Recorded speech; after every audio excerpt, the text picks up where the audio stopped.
Welcome, everybody, to another episode of Need Some Introduction. On this podcast, we're watching TV shows week to week, providing you some companionship and some insight, hopefully. We just wrapped up Dexter Resurrection just a few days back and continue to cover week to week Alien Earth, which has 3 more episodes to go. But of course, here today to kick off a brand new series for our podcast and a brand new series on HBO Max, a show called Task. I'm joined, as usual, for these recaps by my co-host, Sona. Hi. Hi, Sona. How are you? I'm good. How are you? Not too bad. A couple pieces of news here, things to keep an eye out for. I've done like monthly recaps of things to keep your eye out for. There is an onslaught of actually really interesting content coming from now, probably for the next year and a half. A big backlog of content that was delayed due to the writer strikes. Some are returning shows, most or many of them are new shows.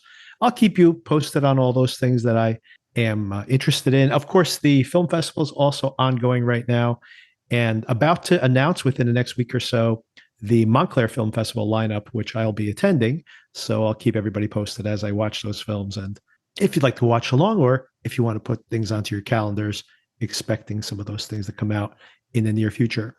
But given the fact the amount of things coming out, I figure we could do just kind of a little weekly recap. Sona, some things you might be interested in, or the audience in general, definitely. This week, just tomorrow, I believe, is the return of Only Murders in the Building. Are you up to date on Only Murders, Sona, or have you kind of dropped off of that show? I've kind of dropped off, even though I did enjoy it. How about you? Have you been keeping up? I don't. I did, whatever the last season was that I watched, I wasn't a huge fan of it. And Really? and I might have watched last season. I'm really not 100% sure. But this didn't make an impression if you did. Not much. Yeah, I did binge it, I think, if I watched it, whichever one it was, I did binge part of the season. And but I want to shout it out because my interest has waned in that show. And I think the quality of it, or I guess just the freshness of it has diminished over time. But I still extremely popular. So, of course, all of you out there, I know many of you do watch this show, so keep an eye out for it. Sona, something you might be interested in. Later this week, I think on Wednesday, it's coming out as a binge on Amazon Prime, a show called The Girlfriend, which is starring and directed by Robin Wright. I think it's the first thing she's directed. Actually, no, she's directed a couple of movies, but maybe the first TV series she's directed. And this also stars Olivia Cooke, and it's based on a best-selling novel. And this story, the trailer here, intrigues me. Not only the talent involved, this could be a mess, but some of the early reviews have been very positive. But it's supposed to be trashy, but also very intelligent. Just like me. Sorry, it was an opportunity. I had to jump in. Exactly, Sona. That's why I wanted you to know about it.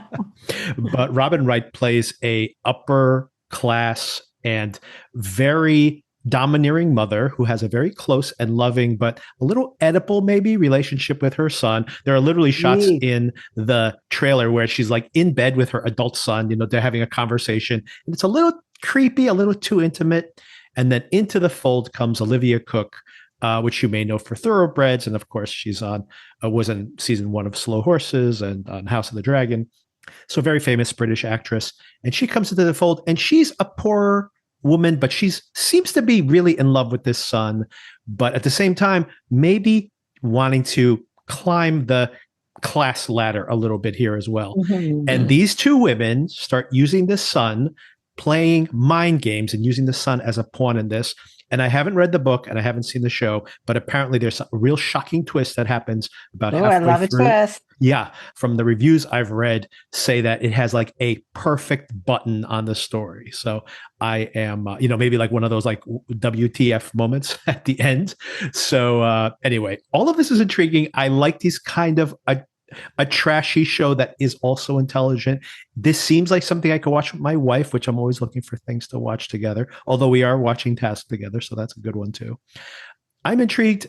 Reviews are not yet in, so take all I just said with a grain of salt, folks. But I do think it sounds intriguing to me. So it is premiering as a binge, so you won't have to go week to week. You guys can all watch it. So if we do watch some of this week, Sona, maybe we'll discuss it briefly next week as well. Sounds good. All right. let's get into Task. This is from Brad Inglesby. Of course, Sona, our origin story on this podcast. You didn't really. Oh, it's supposed to be a music podcast, by the way. Believe it or not, folks. Sona's like, I'm really not up to date on music. I don't really see a lot of movies, but I do like watching TV. Hey, why don't we watch this show? Or actually, you were just like, let's watch a show. And then I was like, hey, this show, Mare of Easttown, is coming on HBO. Like the week we had this conversation, let's That's give that right. one a shot. And immediately we started getting listeners on the podcast. I mean, that was a great first pick. Great start. Like just a coincidence that this whole thing may not have worked if we had picked a successful show right off the bat. So this, in a way, oh, and by the way, of course, that show created by Brad Inglesby. This show also show run by Brad Inglesby, written by him as well. This episode specifically as well written by him. I assume he has a writer's room, but it is his name on the credits this week. And of course, on every one of these scripts, he is the script approver. He runs the show. So the tone of this is definitely something that we've seen in the past. And HBO, of course, wants a sequel to Mare of Easttown. He's been talking recently that there may yet be some return to that universe, not a direct sequel, but some of those characters in the Mare of Easttown universe. And I would ask Sona, this whole show could be maybe in the Mare of Easttown extended universe, right? Absolutely. I agree. These characters could run into each other. Right. Overlap characters somehow. That would be really fun. Yeah, I can imagine another season where, once again, they don't have to make an explicit sequel to either one of these shows, but these characters just run into each other in some other storyline. Could be intriguing. Yeah, I mean, it doesn't seem like they're set in particularly populated areas. Yeah. So, and as a matter of fact, they may be in similar suburbs for all we know. I think they are. Yeah. This episode is directed by Jeremy Zager, who I think is directing about half of these episodes. He's mostly done a lot of TV work. I think this is very beautifully photographed, cinematography and also direction here. But I agree, but also dark. Very dark. Yes, I completely agree. In the little featurette they have at the end, which their description of the aesthetic of the film. I missed that. He specifically says that at the beginning of the show, the Tom Pelphrey character is in this like bright green lush world. You see him looking at the trees. Yeah. And then by the end, he's in the same dark blue hues, like in the shared, darker palette that Mark Ruffalo's storyline is in. And I'm like, well, like if they were trying to draw that dichotomy, it didn't last very long. Is all I'm trying to say. This director, by the way, one film he did direct for Netflix that is very popular was the Adam Sandler film Hustle, which is actually a pretty good film, by the way. It's a fun movie, that one. Yeah. Yeah. By the way, Adam Sandler in that new film coming out, playing at film festivals, they're saying he may very well finally get his Academy Award nomination this year. So I'm very curious to see this redemption arc for Adam Sandler, who still makes these unbelievably terrible films that I don't watch. But he's he's an interesting actor when he breaks the mold, his own mold there. What did you think of this episode? And one thing I want to draw your attention to in part of your conversation, I was surprised, and I like this, by the way, as grim as the story is, there's a lot of comedy in this as well. Yes, there is. Which I guess is kind of what happened with Mare of Easttown as well. So maybe once again, very much in that universe. Yeah, I mean, we'll see what happens with the one younger. I'm not sure where she came from, if she's a police officer or what. That's part of Mark Ruffalo's team. But she seems at this point solely there for comic relief. Yes. I assume she's going to have a redemption arc because she is such a disastrous mess so far. I agree. What is up with all these? I make this joke with Darren all the time. Like we watched, now I can't remember the name of it, the Eric Bana series that was very popular on Netflix that takes place in Yosemite. And it had Eric Bana and it had Sam Neill. And I'm like, oh, are these like supposed to be that these people are expatriates that are now working at Yosemite Park? And like, no, they have American accents. And I'm like, why can't we get American actors to play Americans? And to that point, in the featurette afterwards, first of all, some of these people are recognizable, but all these people are they all have like British accents, Irish accents, Australian accents. I'm like, why can't we get American people to play Americans? They all putting on a Pennsylvania accent in this particular case. There's a political joke to be made here about immigration, but I'm going to let it sit. It's going to be harder and harder to cast these shows, by the way. This episode is called Crossings. Any idea what that might mean? It seems like maybe people are crossing into a new, I don't want to say stage of life because it's not like getting older, but a new phase of their life. That's what the first thing that comes to mind. You have any thoughts? I mean, there's a few things. I mean, there's the intersection of their stories. So these characters crossing paths, although this doesn't seem like this is the right episode to point that out. And then there is like, Mark Ruffalo's character, Tom Brandis, that he crosses himself. He was a priest at one time. So maybe that's another cross. But yeah, it seems like to be mostly about these crossroads that these characters are on. But exactly. I have a feeling that there's a lot more crossing to come rather than this is they're almost crossing here. They're on the road to crossing more than crossing itself. Oh, a few more things to bring up here, I should say, about Brad Inglesby has had this look and feel of this show. Not only, of course, Mare of Easttown. We just did Echo Valley here. This, maybe they bought their drugs from from these folks in Echo Valley, right? So there could be even additional overlap there. But one more important thing to bring up that Inglesby is all over. I mean, Echo Valley. I love how you're merging it all. I am merging the whole world together. This one would not intersect well, but just that Inglesby has a lot of irons in the fire, as they say. Currently at the Toronto, or just a couple of days ago at the Toronto Film Festival, a new movie that you may have seen a trailer for on Apple TV Plus when you were watching any of that Apple content, a film called The Lost Bus, which is directed by Paul Greengrass, stars Matthew McConaughey and America Ferrera, based on a true fire that happened in California, and basically a bus driver that went in to rescue a class of children and had to drive through this fire. And it got very good reviews coming out of Toronto currently. And that's also written by Brad Inglesby. So very, very busy this year for him, for sure. So yeah, tell me what you generally thought about this episode of TV and how it sets up the season and how interested you are. Do you have a particular storyline you're most intrigued by? I definitely enjoyed it, but I also think, as you just mentioned, it was very much a setup episode. I think they have set up a lot here, like a lot. Yeah. For me, it was, maybe feeling a little bit slow. The storyline I'm most intrigued by right now is one that they didn't pay all that much attention to except to plant the seeds last night, which is what on earth happened in Mark Ruffalo's family and what did that son do? Absolutely, yes. I liked it. I thought the script had some issues. I had some pilot issues here. It felt like it had been massaged a lot. Mm-hmm. And I actually, as I was watching it, was thinking, oh, this first episode is just going to be all set up. That doesn't really kind of pick the pace up at all by the end. But I was wrong because in those final moments, last part, yes, right. We'll save that for when we get to the more explicit breakdown. But when you get to those last moments, not only is it incredibly tense, but it also, obviously puts a clock on the plot in numerous ways.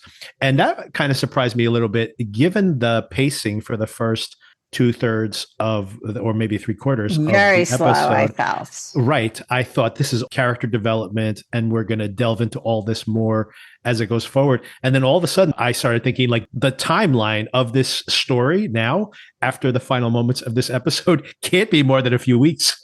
I mean, maybe a week and a half at most, because I got a feeling that things are going to get really messy, really fast. And I'm not sure how far this guy can run given the circumstances. I should qualify my comment earlier that this was slow. I meant largely very slow, but that one scene very much not. I mean, there's somebody dead by the end of this. So more than one person dead. Yes, I know. Shocking turn. I definitely did not expect that finale, just given what we had seen up until that point. All right, to get into the character here a little bit, and of course the paralleling of these two men and their tragedies and the details that in both cases we really don't know. I think very much the point of the show is to show that there is this almost a shared psychology between these two men who are on, at a collision course. But we kick things off. We discover that this Mark Ruffalo character is a FBI agent. I was about to say former FBI agent, but I guess he hasn't been in the field for a while. He is licking his wounds, mostly bird watching and growing vegetables and trying to pretend like everything at home is fine.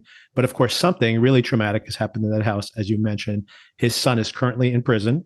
And we find out that, do you want to give a witness statement, etc. The older daughter, he's afraid to broach the subject at all with her, has to come see her at her place of work. And then he's unable to actually bring it up and say, did you want to say something? She seems to be the victim of this, perhaps. Whatever happened here. Is that what you thought? I thought not. Or maybe she witnessed something, but I'm not sure what exactly. I think the victim is no longer with us, was the sense I got. Yeah. That's a question I had. So who, if you could speculate on that, who do you think might have been the victim here? My speculation is that it's his wife and her mom. Yeah. I assume the same thing. But I also think the family photo had a kid that's not accounted for. Right. So I'm not sure what's happening there. And on a much lighter note, I want to call out that she works at Rita's, which is yes. a staple of South Jersey and Pennsylvania, and has made its way up here a little bit. I think we might even have one in the city now. We have a Rita's in our town, Sona. I know. I'm so jealous. We haven't gone there in a while. We have actual gift certificate. Maybe we'll go there tonight in honor of this show. I would love that. Yeah, I wanted to shout that out too. I love when they use all these details from because they've actually shot around here. So I definitely appreciate it. But yeah, to get back to your question, it feels like something very grim and unspeakable has happened. The idea that he dropped off the suit for his son but didn't want to visit him is what makes me think that something awful has happened with another family member or members that are not here anymore. The thing that I had the most terror about this episode was not wanting to know too much about that right now, because it almost feels like the fact that they won't say it explicitly means it's going to be really awful. And on the one hand, it's, almost building suspense around it. But on the other hand, I also felt that if it is something really tragic and dense, there's so much to think about, like being a parent caught between wanting to support your son and, of course, mourning the losses you may have suffered along the lines as well. Mm-hmm. And how do you balance those two things? And that's such a huge theme in and of itself. If they had tried to shoehorn it into this episode, it would have been way too much, I think. But I am dreading the discovery. Yeah. When we're introduced to him, speaking of this is comic and tragic at the same time. You see that he is at this college event trying to recruit. I almost expected Harrison to show up. No, just kidding. But Harrison Morgan. But I do like that this student's like, oh, this is a job. He's kind of mocking him. And it does make you think about, among this younger generation of folks, there is this oftentimes a very negative opinion of institutions and of the police force, specifically any kind of police force. So I do imagine this has got to be a very, probably a difficult time to recruit. Maybe that's why we have this complete discombobulated agent as one of his possible task members by the time we get to the end of this episode. And it also shows that he just wants to be, as engaged as little as possible with his work at this point.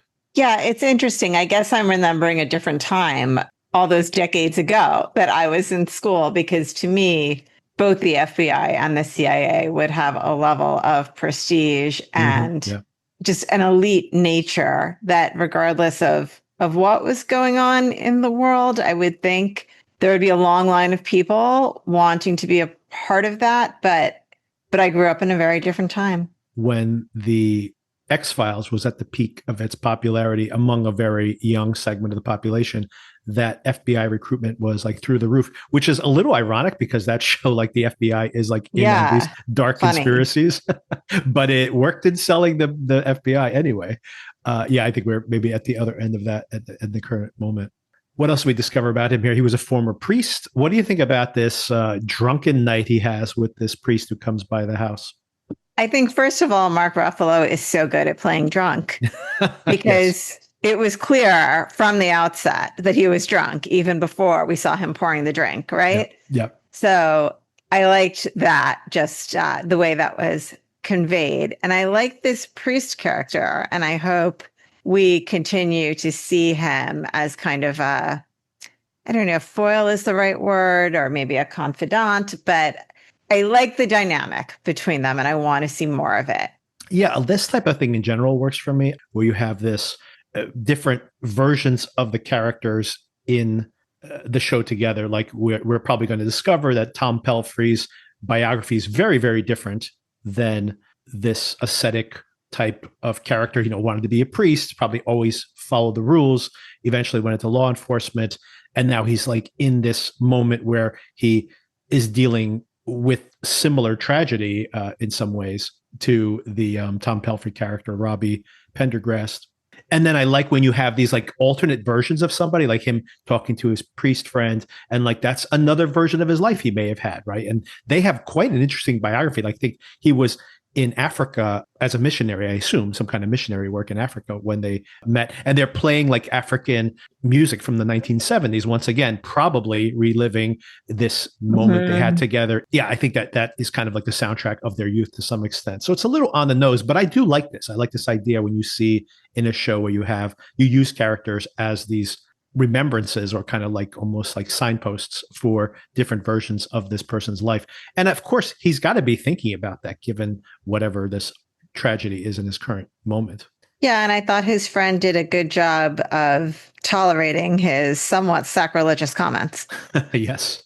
I mean, I guess you have to accept that anyway, being a modern Christian at this point. And also, if you're going to do the job, you have to assume that somebody who has dealt with horrible tragedy is not going to be the one who's going to be the most faithful at that moment. Although, in their opinion, they might feel like they need it the most. What's your relationship with Mark Ruffalo in general? Are you a fan? Oh, I have a conflicted relationship with Mark Really? Ruffalo. Okay. Yes, because, and this is a timely conversation, I haven't Googled this lately.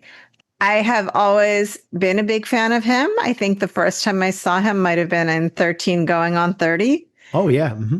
And I find him very likable. I think he's a good actor. But then I heard, and again, I have not Googled lately, maybe this has been debunked, that he was like a 9/11 truther of some sort. Oh, really? Okay. Where he believed, it wasn't what it seemed to be. And, living in New York and living through 9/11, it's something we take fairly seriously here. So that's where my conflict with him began. But maybe I should take another look. Maybe he's changed his position. I mean, he also is extremely anti-Trump. So people have been review bombing this show. the pro-Trumpers have been attacking him preemptively on the show and the show in general, of course. Interesting. I, in general, big fan of Ruffalo. I think as a performer, I should say, I don't really know about his political beliefs. I try to avoid that, considering that it's usually just bad news in one direction or the other if I dig into it too deeply. Yeah, fair enough. You're going to find something about everybody that is offensive if you go too far. He was just in Mickey 17 playing obviously like a buffoonish Trump analog in that particular film. Oh, he was so good, by the way. I want to shout this out in recently as the Incredible Hulk. No, just kidding. I do like him as Hulk, but that's not what I was talking about. He was in Poor Things and last year. And what things? Poor Things, yeah. The film. It's from Yorgos Lanthimos. Emma Stone won Best Actress for that. He was nominated for Best Supporting Actor. I didn't love. I like most of his films, Lanthimos, but I didn't really love Poor Things. I read the book. The book is much better than the film. The film is a very different thing. Regardless of all that, I just want to shout out that he is absolutely hilarious in that film. It's like one of his most comedic turns ever. Very, very funny. Did you ever see that miniseries he did with HBO previously? I have not seen it, but it's like he plays twin brothers with one of them's mentally ill. I know this much is true. No, I don't think so. The film adaptation. I mean, the book adaptation. I've never seen it. It just seemed like such a downer. I'm like, I don't know if I can do this.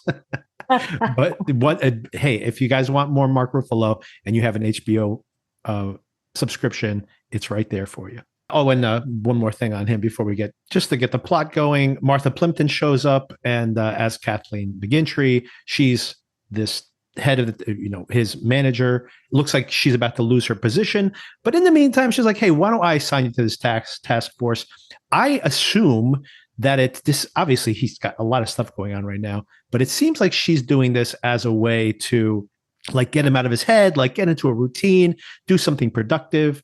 And little does she know that this story, this particular task force investigation, is probably not only going to get much more high stakes, but probably going to uncomfortably intersect with things in his own life. I mean, he's been growing his own tomatoes, so I wouldn't say he's not been productive. Well, it depends on what you consider your that does mean he's spending a lot of time around the house, though, and that's probably not great for anybody at this point. I mean, your wife just grew some tomatoes. I don't think she's a homebody. That's true. She's but we have a plot that they rented out for the Girl Scouts. Oh, it was from like a community garden. Yeah. There's the farm in the middle of town that they rent out space for them.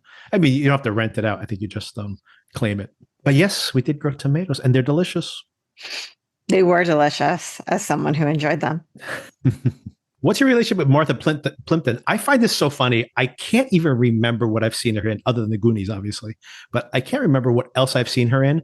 But everybody recognizes her right away. Like, my wife is not someone to recognize someone right away.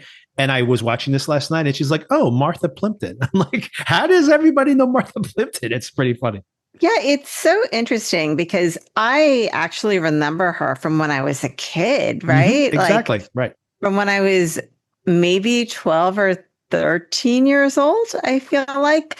I couldn't name anything she's been in. I feel like maybe she was part of that group that hung around with River Phoenix. Have I got that right even? Possibly. She was in a movie with him, so it is possible that they hung out. That might be why I'm grouping them together. I don't know. I think it's a generational thing. For some reason, we do all know her, even though we can't figure out why. Exactly. Yeah. It's not like she was in Back to the Future or something. I mean, the Goonies is pretty iconic, obviously, but it's not like she was in dozens of these. But she has worked very consistently. Has she? Yeah, she's. I'm just looking at her IMDb. She's been in many things. She was in Medium. I know a show that we both watched. I mean, just as a guest star, not a star. Love Medium. A lot of people were in Medium, actually. Yes, there's so many people in that show. That's true. Yeah, it was on for years too. So you know, exactly. But yeah, she was in many films back in the day. She's probably been in many films, like as a secondary character, not like as a, usually not as a star. I just found it very funny that of our generation, instantaneously we can recall her name and everything, and somehow she's just imprinted on our minds. I feel like also it's a bit of a commentary on how much things have changed, because back then, right, we had no internet. Maybe the internet technically existed, but we didn't have it.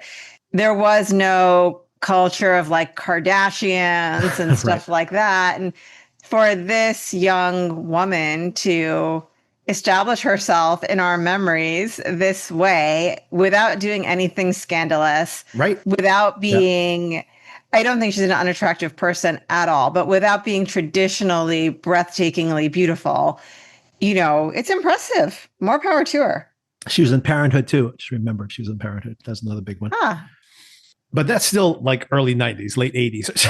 So it's quite a gap for her to be instantaneously recognizable to everybody I know. And what do you think just about this character?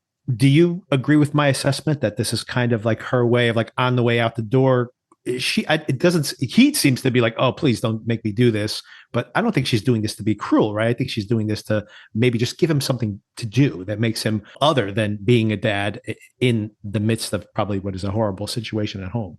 I think it probably feels like she's covering a lot of bases, like two birds with one stone of, this is someone that is going to be good at doing this assignment. And this is somebody that maybe needs to do this assignment or is going to help him as well. So it's a two-way street. I've used so many turns of phrase in this last 30 seconds, but everybody wins by assigning him to do this. Yeah. And he probably needs it. To some extent, sitting around the house and getting drunk every night. Bird watching, trying to bird watch during his actual college recruitment events. Probably not the best situation. I just want to shout out that Ruffalo does such a great job here as a performer in how lived in the performances. There's a moment where he's on his back porch and he's let himself go here intentionally for the role. He's got is this a fake gut, do you think, or is it his real gut? I don't know. He was also bigger in Mickey 13. So I do wonder if, or Huh. Mickey 17. I think the book is called 13. He's in Mickey 17. But so I mean, I don't know if he just let himself go intentionally for some of these roles. I mean, he's going to be in another Avengers film soon, so he probably needs to get back into shape. But then maybe they, padded him out. It's possible. I wouldn't be surprised. But I did find it funny that there's this moment where he is bird watching and he's like drinking and he has his phone like laying on top of his belly. And I just love that scene because I'm just like, it's just like a moment where, like when people just have their habits, and he has like created this character full, completely to have like even his little ticks in place. I just thought it was very lived in, the whole performance very lived in. People do get very into bird watching, by the way. I know, I don't know it's if you know any incredible. of these Yes. people, but yes. Yes. I do know people who get into bird watching and they're like really obsessive about it. Okay. In parallel, of course, the other big part of this story, maybe bigger part of this first episode, we have Tom Pelphrey playing Robbie Pendergrast. This is the whole plot here basically is Dope Thief, which we discussed briefly here on the podcast as well. We kind of quit that show halfway through. My sister watched all the way through and loved it. We didn't love it. Yeah. So I appreciated parts of it, but just didn't quite work for me. But the plot wise, it's very similar where you have these working class guys who are busting into these dope dens and stealing the drugs and stealing the money, kind of Robin Hood in that situation. But in the end, of course, really just for themselves, if you want to think of it that way. The difference there, of course, is in Dope Thief, they're pretending to be DEA agents. In this case, they're literally just breaking and entering wearing Halloween masks. So first of all, I know Tom Pelphrey mostly from watching this terrible Amazon Prime show called Outer Range, this strange sci-fi Western. But he was very good in that, even though it was a very strange show. I don't recommend it unless you want to laugh a lot. But of course, he is most famous for being on Ozark, a show you really loved. And he got an Emmy nomination. And of course, was a huge breakout for him in that performance. And I did come back to Ozark to discuss the ending with you. But of course, I just kind of saw the recap of the previous season, didn't watch it all the way through. What's your, relationship with Pelphrey as a performer and, obviously in Ozark, and what do you think he's doing here that's similar or dissimilar from that? I think he did an excellent job in that role. And as that character, it was a very moving arc of the character in that series. He does look very different with the beard. I enjoyed him here. I also like this very much. I like the little details. Of course, this is more in the writing, but I also like it in the performance as well. He's got like hipster musical taste, so definitely not your usual garbage man. At first, this is probably the most interesting aspect of the episode to me. Assuming you know who this guy is, he's kind of a bro. He's like, maybe a little bit of a tough guy or whatever. And then you realize that's really not who he is. And more interesting than that, you would think, because you're paralleling him with Mark Ruffalo, someone who seems to be very attentive to his family's needs. And you're paralleling here and thinking, well, he's similar in that regard.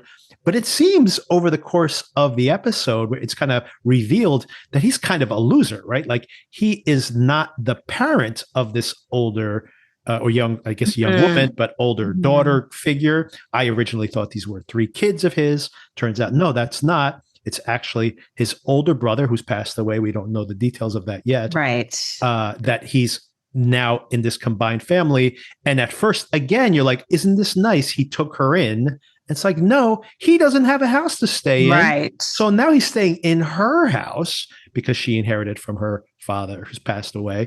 But worse than that is that he has this like entitlement that get out of my house. And she's like, what are you talking about? Like legally, she could kick him out of her house. And of course, that is not something she would ever do because she put those kids out on the street. But it's very interesting to kind of see this guy being like, oh, he's so put upon. He's trying so hard to make things work. And then as the show progresses, you're like, this guy's kind of a loser, kind of maybe never applied himself. And he's ended up in this situation and is looking to blame other people for his circumstances. It's quite a reversal, I felt, in my opinion of him over the course of the episode. I basically kind of ended up not liking him very much by the time we got to the end.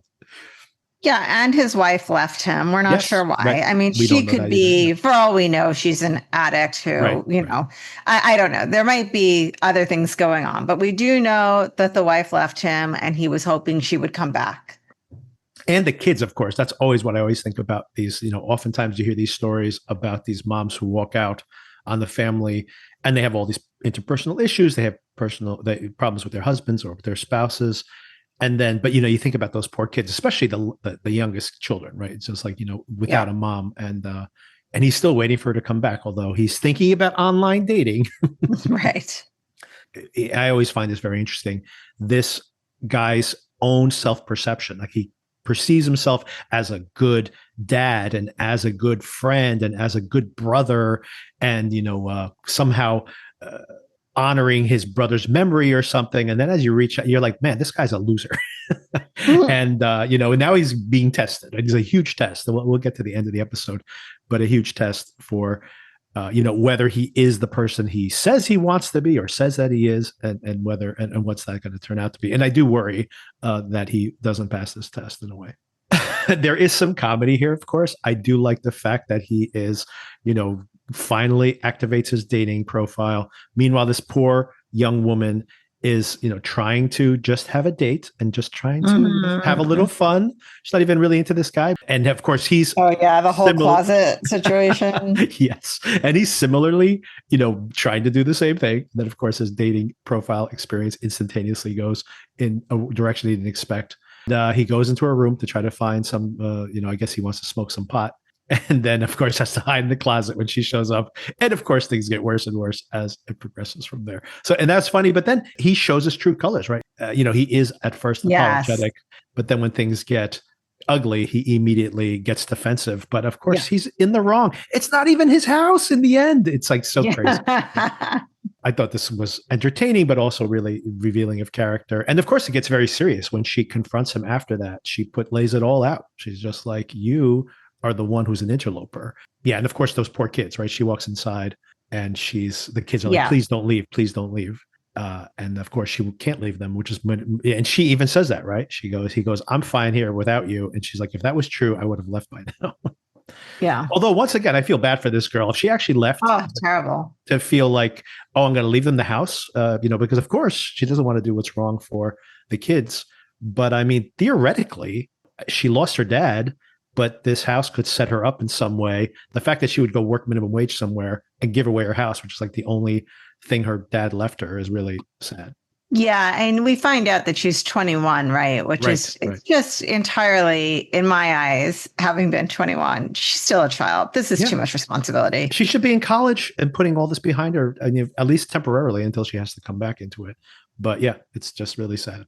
And you do think about this Robbie character as well, who probably was her at some point, right? He was someone who was artistic, was into, he seems to be into like more, like I said, he seems to have like hipster taste in music. So doesn't really seem to be the stereotype. And people seem to recognize that about him, not your usual garbage man. And he probably thought in his mind, like, I'm going to be something someday. And we don't know his full backstory, but now he's like, in a way, imposing what happened to him onto this poor girl. Like she has a chance to not have to live this life. And he is living in his own delusion, thinking that he's the one in the right, and just putting her through the same ringer that he probably went through at some point in his past. It also seems like, just practically speaking, I don't know how much money they're taking in from these trap house robberies, but maybe order pizza a couple nights a week so that this girl doesn't have to cook for the whole family. And then he criticizes what she cooks. I do like when the food comes out and they're like, I like marshmallows. I think it's it's like, it's not marshmallows, it's cheese. But yeah, that did not look appetizing. Sorry. No. Yeah, I'm sure the kids are not too excited about that. She's trying though. She's trying. Oh, for sure. I don't fault her at all.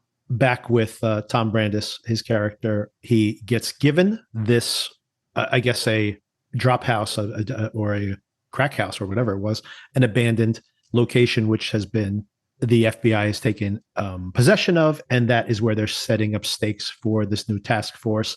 And this is when we meet these new squad of folks, these young people that are going to be now mentored by this failed FBI agent. So once again, this is another thing I really like. The bad mentor who now is suddenly like forced into this position, and then these younger people who improve him. These are archetypical storylines, but I like these. I like that in general. This kind of works for me. Do you have a favorite of these young FBI agents? Oh, what a good question. I like all of them. I am the most curious to see how the flighty one works out. Yes, of I course. can't think of her name, but she's the most entertaining for me so far. But I think they're all likable. The flighty one, like you mentioned, who's going through a divorce apparently Yeah. at this moment and getting dragged away. What was the email address? Like that email address was like the most fake email address. Sneakerdoodle at Yeah, yahoo.com. snickerdoodle is, yeah, exactly. I'm like, what is going on that she gave a fake email address for her? Like, I don't know what's going on there, but this lady's a mess, like big time.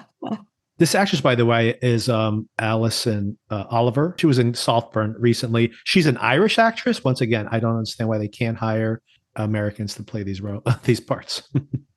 Oh, and I forgot to mention that Maeve, who's giving a very good performance here, very strong performance as the younger or the older, I was confused, the older child, who's Robbie's niece, actually.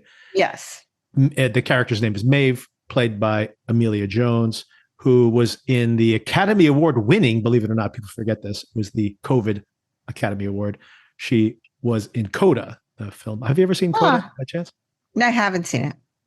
Yeah. Anyway, I think she got an Academy Award nomination for that as well. Anyway, very good performance there. Very good performance here as well. By the way, this other actor, Fabian Frankel, also British. He's on House of the Dragon. He's very unlike, like a really villainous, but empathetically villainous character on House of the Dragon.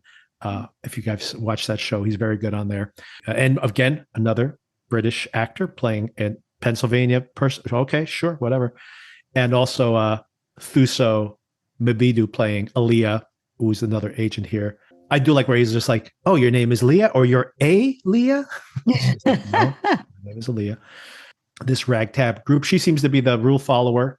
He seems to be like, I'm just here because I have to be like this is a stepping stone. It's my first, but he seems like I'm just here to do the work.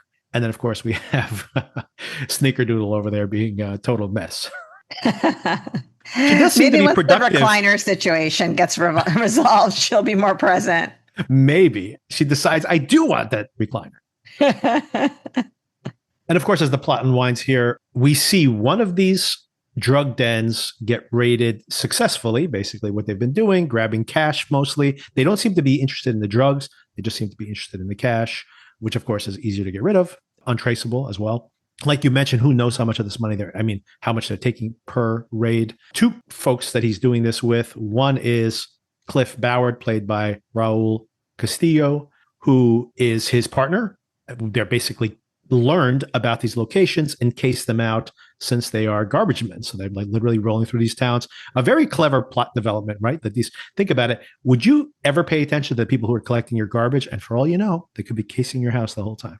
It's true, but this town seems to have a very frequent garbage collection from the way this is edited together. And it's probably just editing.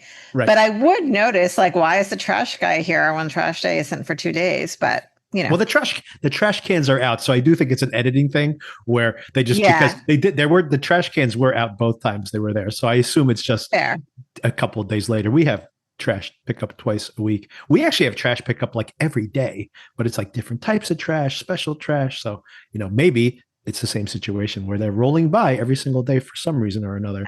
Fair point.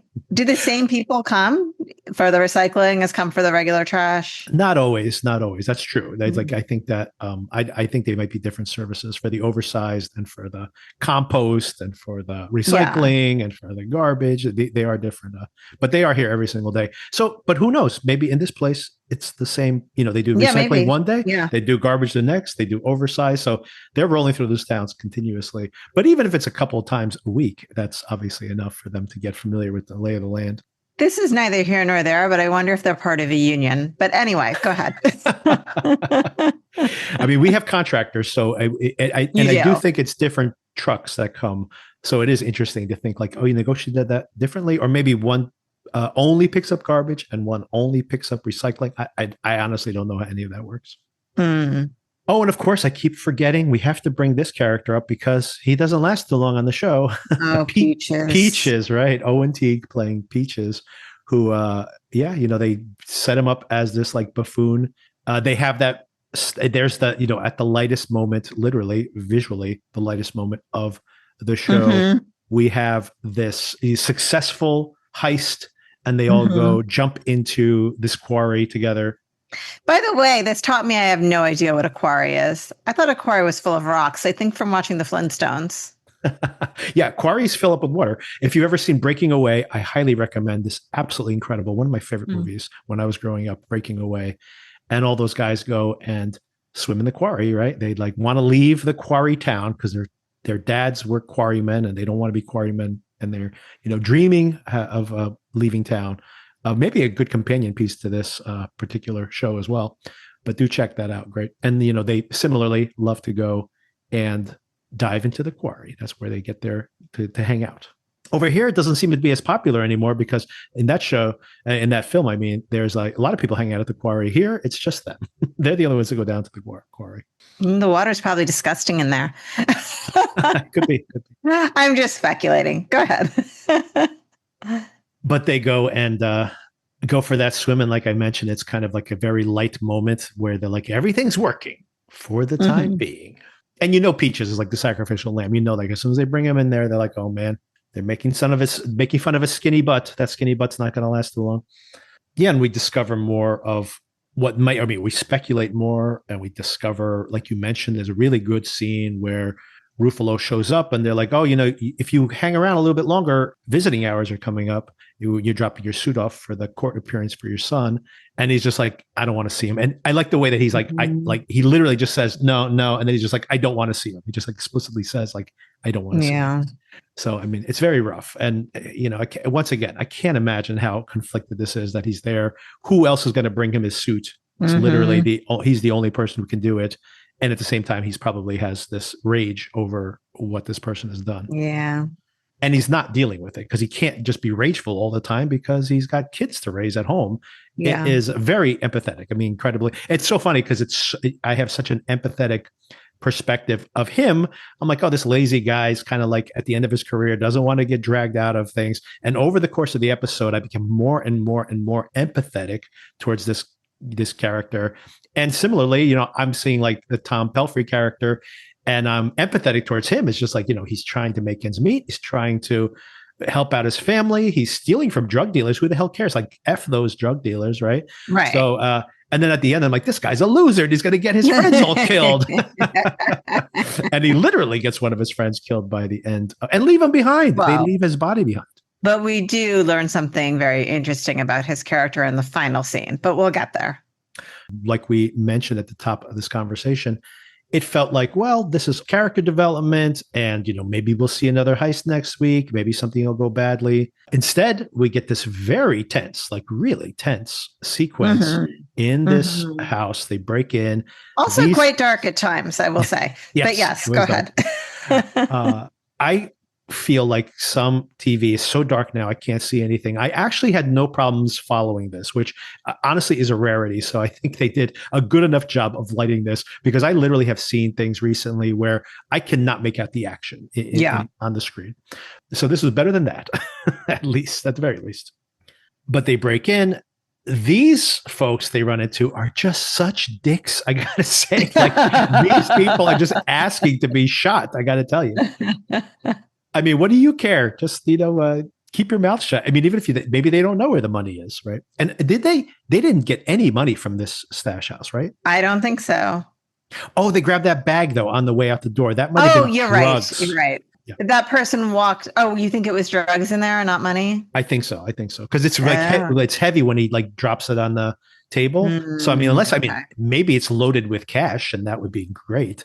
But I have a feeling that's not cash in there. I think it's drugs, interesting, which is going to make things complicated because the only way to make anything out of that, and it could be, this is once again very similar to happen when a dope thief. If you suddenly have the drugs. And you're like, wow, this is worth so much more than cash. But now what do you got? You got to become a drug dealer now? Like that's much more complicated. You don't have connections to be a drug dealer. And these guys are not the smartest people around. So they may not, they'll be getting into way more trouble than they need to. Peaches is shot and killed. These drug addicts are also shot as well. Oh, and they at the end, they say they found 4 dead bodies, right? And then the huge shock here. I mean, like this is like honestly put like my heart in my throat for a moment. is when the kid walks in, and then it was like, oh my God, like, are they going to kill this kid? And I'm like, they can't possibly kill this kid. That would lose, you would lose any kind of sympathy for these characters at that point. But now these, you assume these people, at least they're either foundationally good people or see themselves as good people. They're now in the circumstance where potentially, I mean, the smart thing to do is to kill this kid. Like that is a horrible situation to be in. And of course, this is suddenly this whole task force is now investigating this, showing up in the final moments. Now, of course, this whole thing is the clock is ticking here, right? This has lit a fire underneath them. I agree that it would have been rough to have them kill the kid. Oh my God. But the choice to bring the kid home with you is a whole other level. Yeah. And I don't know if you saw the scenes for next week, but no, I didn't see them. This is the other thing that's funny. I just saw the trailer for this week. I had seen a trailer that didn't really give much away, where they played Guns N' Roses' song Patience a few months back. And I was very excited for this, but it didn't really give away much plot details. The most recent trailer seemed to give away the plot of the entire series. I'm like, oh, wow, they're giving away everything in this trailer. But I was surprised to discover, that most of what we see in that trailer was in this episode. But then also there seems to be Mark Ruffalo is in the woods chasing down the Tom Pelphrey character, sorry. They're both Marks. I didn't even pick up on it. I was waiting to hear what was going to happen next. But I was like, wow, if that's happening, that must be like the finale of the show. They're giving away the finale. Yeah. But in the trailer, we see things that we saw. I mean, I'm sorry, in the preview for next week, we see things that happen in the trailer where the older daughter says, if you don't like return that kid in the next day or two, I forget what the deadline is, she's like, I'm calling the cops. So that is like, has accelerated the plot significantly. And we see the task force with their FBI jackets running through the woods. And you see Tom Pelphrey also escaping through the woods. And we also see this drug gang also running through the woods. So that's why I was saying that the plot speed has picked up significantly, because they left Peaches behind. I can't imagine connecting Peaches back to these guys is going to take that long. Right. So anyway, so I was just like, man, they gave away the entire show in the trailer. I'm like, actually, they probably gave away 1.5 episodes.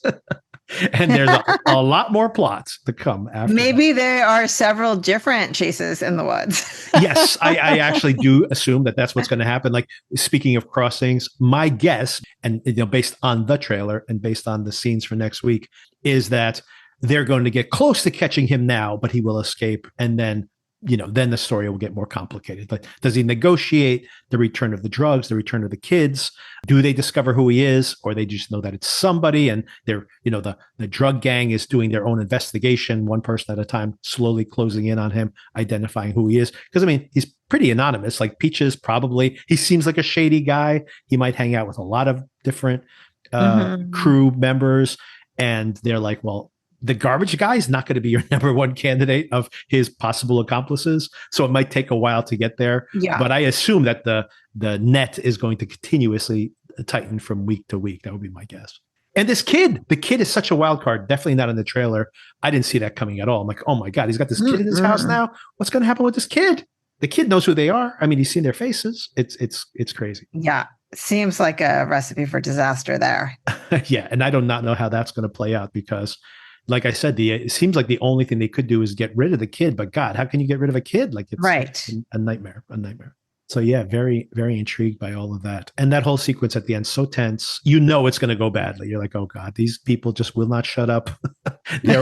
Everyone's going to end up dead when this is over. And I was surprised that Peaches guy, I was assuming that they would just kill them, and then that would already increase the stakes. But that Peaches guy, I mean, that's why I said that things are so accelerated. You can imagine if they were just like, now this drunk gang is committed to getting them, not only because they killed these folks, but of course they now have these drugs. And of course the kid as well, right? Because someone's going to be staked in reclaiming the child as well. And that's going to motivate the task force and probably family members within this drug gang.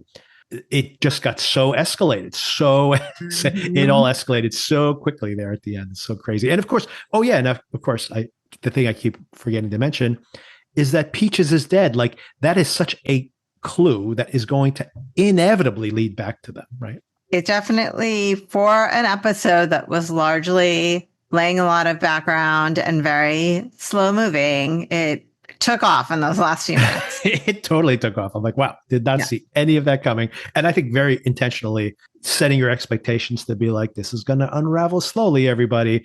And then you're like, nope. One of the crew is dead. They've murdered some people and they got a kid that they kidnapped. I'm like, oh my God, how did that all happen in 25 seconds? Yeah, they kind of threw the match on the on the gasoline at the end there. Yeah, I mean, when I was watching it last night, I almost just paused it for the last few minutes. And I'm like, I'll just finish it tomorrow. Because at that point, my expectations were totally that this was just setting up stakes for the future and some psychological aspects to these people. And I'm like, whoa. Yeah. And that's where we're at. He's got this kid in tow now, right? And decided to bring him home. Yeah. Yeah, exactly. He's not even locked up. I mean, I don't know where they would lock him up anyway. So like locked up somewhere in the woods. He's in his house, hanging out with his kids, presumably at some point. Maybe it'll all work out. He will sell the drugs for millions of dollars, and then they will disappear into the sunset with this kid who probably had a really crappy dad anyway. So maybe it's all for the best. I love how you've envisioned a happy ending here. I don't know about that. Well, that's kind of funny about that. Not only the fact that there's this dark aesthetic to the show, the writer and the producer of the show said, we didn't intend this show to be a downer. we didn't intend to create a downer. I don't know if there's any, at this moment, I don't see a happy story. I don't see any happy outcomes for anybody in this show at this moment. So if you intend to make a downer, then you shouldn't have written this pilot, is what I'm saying. Because I don't know where the happy ending is here for anybody. But I guess that all remains to be seen. It's only 7 episodes, Sona, so it'll be a pretty fast season. Oh, wow. Okay. I didn't realize that. Yeah, 7 episodes. So it should be fast moving. And given where we ended up at the end of this episode, things are going to move pretty quick. Like I can't imagine, like honestly, I can't imagine the show timeline. It can't be like months that they're tracking these people down. I mean, he's got the kid in his basement and with only 7 episodes, I think this is all going to be very condensed. It's like in real time. It'll be like one day. 7 episodes. It'll be like Hijack is 7 hours. It could be. I mean, I do love that concept. It wouldn't upset me if they did that.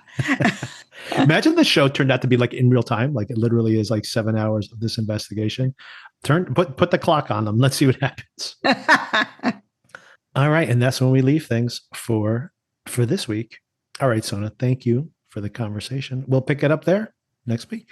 Sounds good. Looking forward to it. Oh, and check out The Girlfriend. See if you like that. Maybe we'll discuss it briefly next week as well. Sounds good. All right. Thanks. Take care. Bye. Bye.